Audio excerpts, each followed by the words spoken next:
Ono ye Jotham Taremwa omwogezi w'akakiiko k'ebyokulonda ng'alungamya ku nteekateeka y'okukebera enkalala z'okukomerekerezeddwa olunaku olwaleero. Ono akkaatiriza nti omulundi guno bannansi bajjumbidde nnyo enteekateeka eno era kubongedde amaanyi bo ng'ab'akakiiko k'ebyokulonda okuwa enkizo enkola emanyiddwa nga votability, ekitegeeza nti omuntu yenna asobola okwetaba mu kulonda kwa bonna. Abalonzi mucekinga amanya gammwe ne we mugenda kulondera. Ekyo kigwa lunaku lwaleero twagala basiima sanga commission tukiraba nti ogwo omulimu gwabadde successful. Taremwa ategeezezza nti enkola ey'omutimbagano eyambye nnyo enteekateeka ey'okutimba enkalala zino naddala eri abo abamaze ekiseera nga beekwasa nti tebalina budde nga nakati basobola okukebera enkalala zaabwe nga bayita ku mutimbagano gwa intaneti.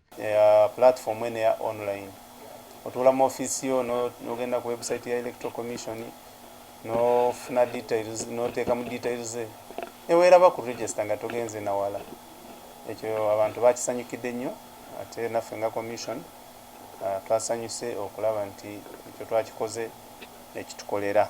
Wabula newankubadde nga akakiiko k'ebyokulonda kasagambiza olw'abantu abajjumbidde ennyo enteekateeka ku mulundi guno, bo abantu mu bitundu eby'ebibuga ko n'obutafaananako ng'ebisoso egy'ebyalo, enteekateeka eno tebagijjumbidde bulungi kukebera nkalala zaabwe era ne ku mulundi guno nga bazze bakyekwasa nti tebalina budde kukebera nkalala z'abalonzi. Ab'ekibuga ndowooza beekwasa time ndi bize ngenda mu ofiisi ssaawa 2 nvaamu ssaawa 12 oba emu. Naye ekirungi kye twakoze okulaba nti twabateekeddeko online platform. Otuuka computer yo ng'ogenda kucekinga email yo n'omala n'ogenda ku website ya Electoral Commission n'okilikinga votability yo n'ocekinga details zo n'ekigwa. Ensonga eri wakati wa bannayuganda abalowooza nti okukebera enkalala kya mugaso gye bali era n'okuyamba okuggya eggwanga lyabwe we riri okugendera ddala mu maaso nga beetaba mu kulonda kwa bonna okw'omwaka 2016 nga bejjisaawo bino ebigambo ebimanyiddwa nga nti tetwamanya tetwategeera.